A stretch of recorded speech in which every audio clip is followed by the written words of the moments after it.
इस प्यारे से प्लेटफॉर्म पे जिसका नाम है प्रशांत एकेडमी। और दोस्तों मैं आज आपका मिश्रा सर लेके आया हूँ बहुत ही बेहतरीन टॉपिक। दोस्तों आज के टॉपिक का नाम है रेशियो एंड प्रपोर्शन। दोस्तों मैं आपको बताना चाहता हूँ कि ये जो टॉपिक है ये आपके हर एक कॉम्पिटिटिव एग्जाम्स में जरूर आता है। एक दो क्वेश्चन तो कंपलसरी है, और अगर आप मेंस एग्जामिनेशन की बात करें दोस्तों इसके ऊपर बेस्ड तो हमारे डेटा इंटरप्रिटेशन पूरा एक सेट आता है। दोस्तों मैं आपको ये भी बताना चाहता हूं कि ये कोई एक स्पेसिफिक टॉपिक नहीं है, कोई चैप्टर नहीं है।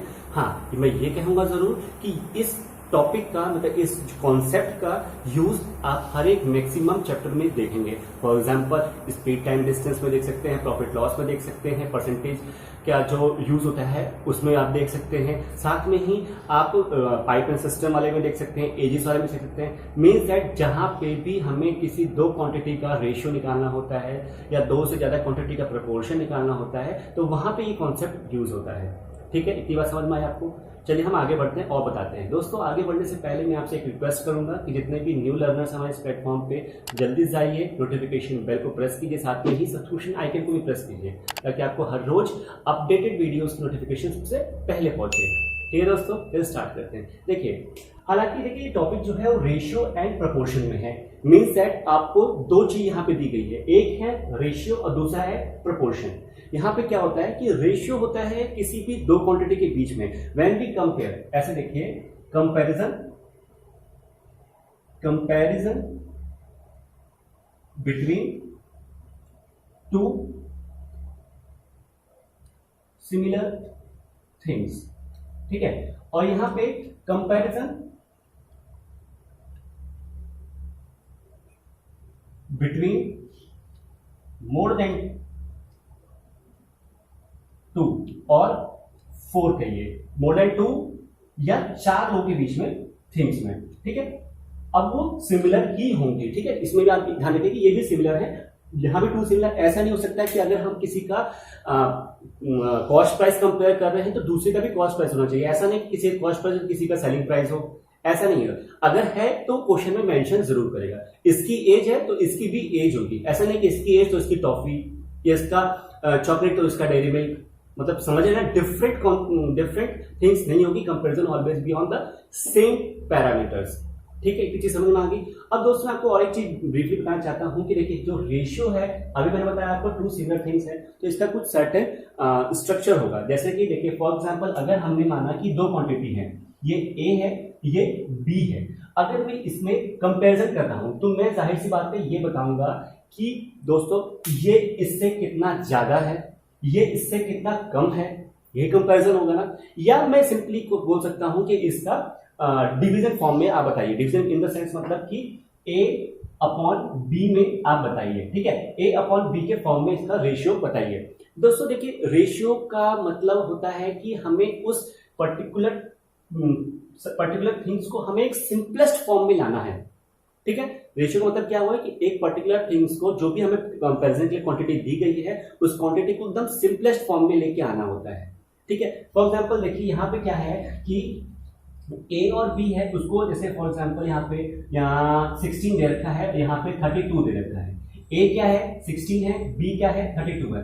अब इसको रेशियो में लाना है तो हमको क्या करना है, एकदम सिंपलेस्ट फॉर्म में लाइए। सिंपलेस्ट फॉर्म में कैसे करना है कि ऐसी क्वांटिटी से इसको डिवीजन कीजिए, ऐसी क्वांटिटी से इसका डिवीजन कीजिए ताकि वो छोटे से छोटे में आ जाए और उसके बाद डिविजिबल ना हो सके। ठीक है, लेकिन क्वांटिटी दोनों एक ही क्वांटिटी से डिवाइड होगी। फॉर एग्जांपल देखिए यहाँ पे 2 है, 2 से देखिए 2 8 जा, 2 16 जा, फिर 2 4 जा, 2 8 जा, फिर 2 2 जा, 2 4 जा।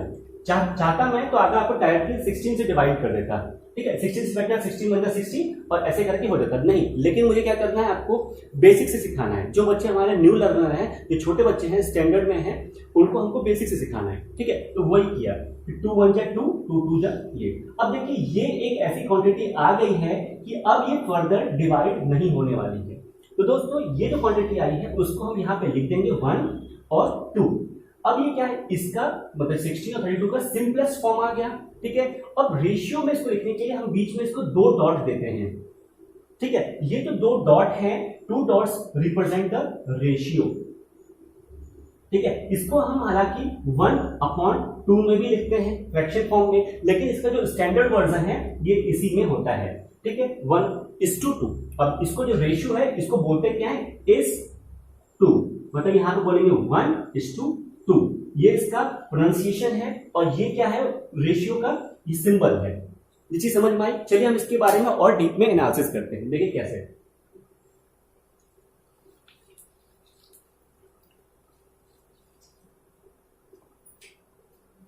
बोला गया हो कि sum of money between Ram and Rohan is 20 rupees if they are in ratio of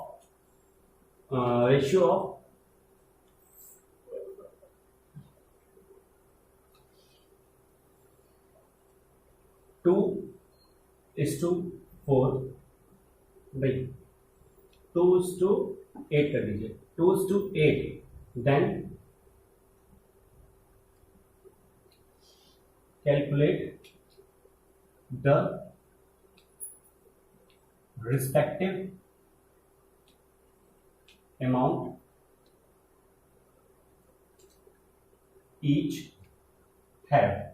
देखिए इस क्वेश्चन में बोला है कि sum of the money between Ram and Rohan is 20 rupees, मतलब कि राम और रोहन के पास कुछ भी रुपए होंगे, कुछ रुपए राम के पास होंगे, कुछ रुपए रोहन के पास होंगे, लेकिन उन दोनों के पैसों को अगर जोड़ दिया जाए, उन दोनों के पैसों को अगर सम अप कर दिया जाए तो वो सम कितना होगा, 20 रुपीज होगा।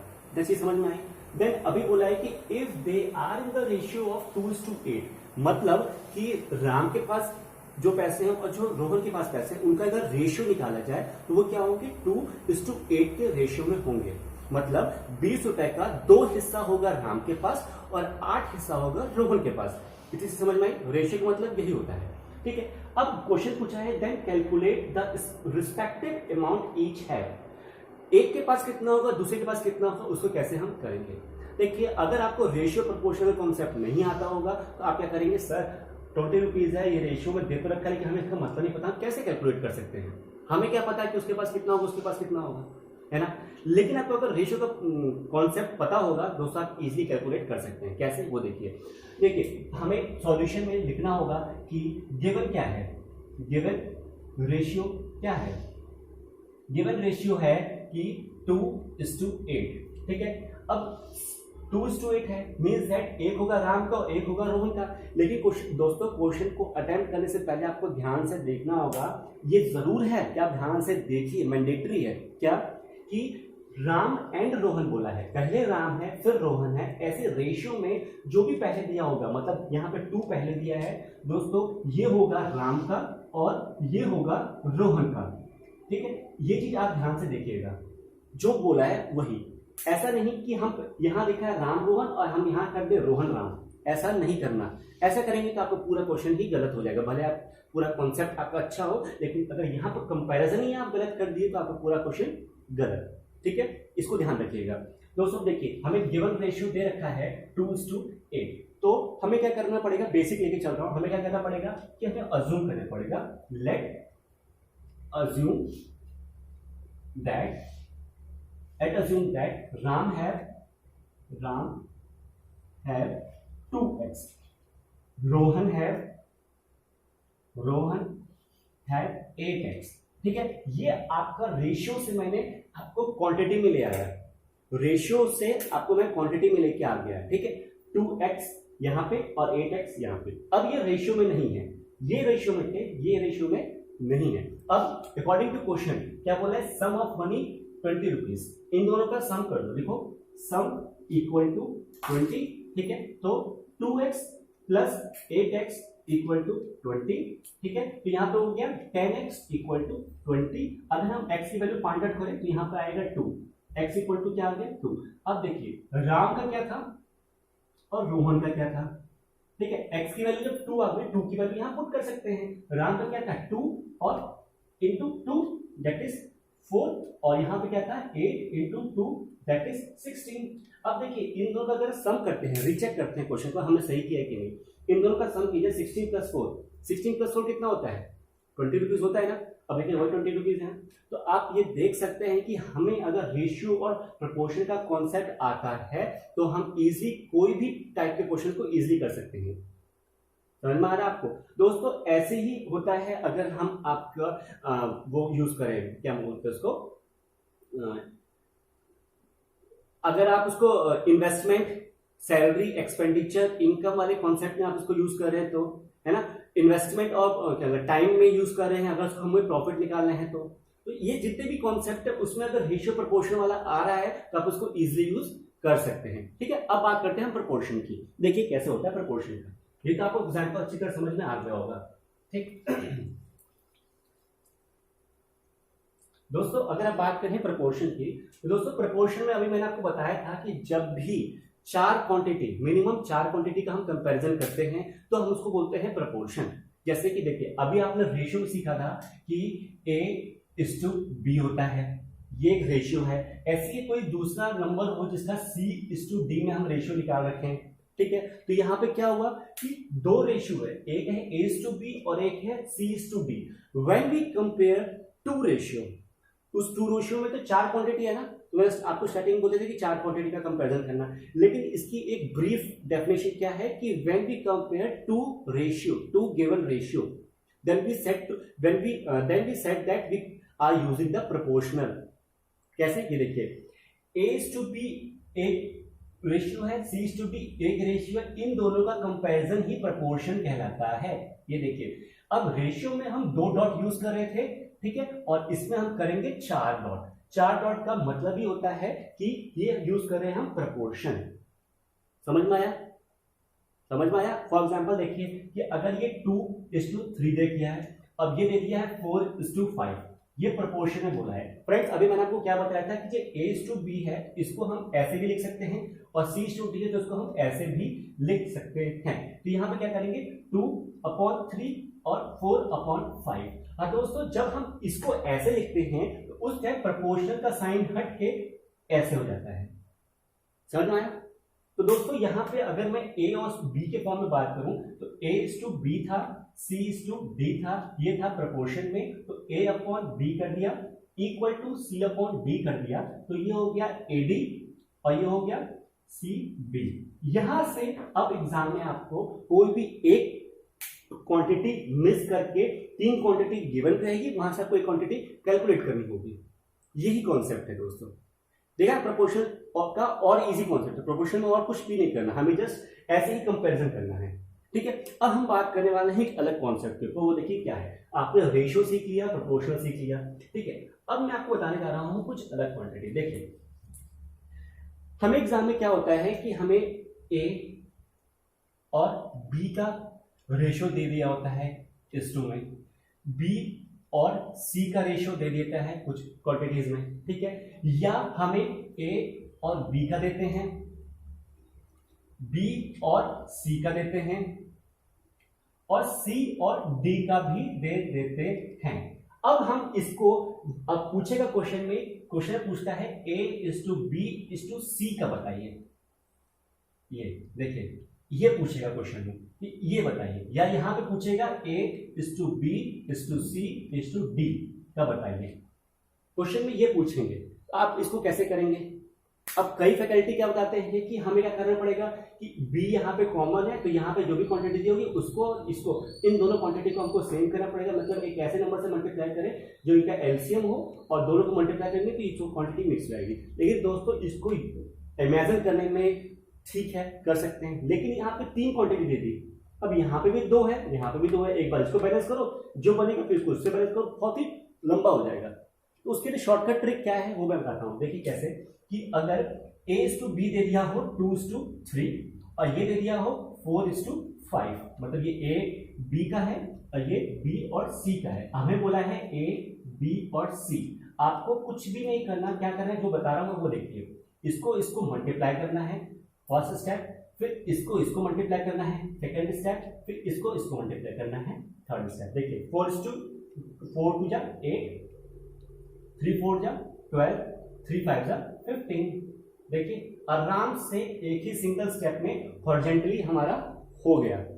ठीक है, अब देखिए इसमें कैसे करेंगे। मान लीजिए यहाँ पे भी 2 3 दे दिया हो, 3 4 दे दिया हो और 4 नहीं 2, ये मान लीजिए 8 दे दिया हो, ये 6 है और ये भी मान के चलिए 4:5 ही। ठीक है, अब कंपेरिजन करते हैं, इसमें वही करेंगे, इसमें डायरेक्ट एक बार ऐसे मल्टीप्लाई करेंगे, फिर ये करेंगे मल्टीप्लाई, फिर ये मल्टीप्लाई करेंगे और फिर इसको मल्टीप्लाई करेंगे। ठीक है, समझ में आ गया। अब देखिए कैसे होगा कि अगर 2 मतलब इसमें देखिए आपको साफ साफ लिखता हूँ, ये समझ में आ गया ना। अब इसको साफ लिखता हूँ एक बार में।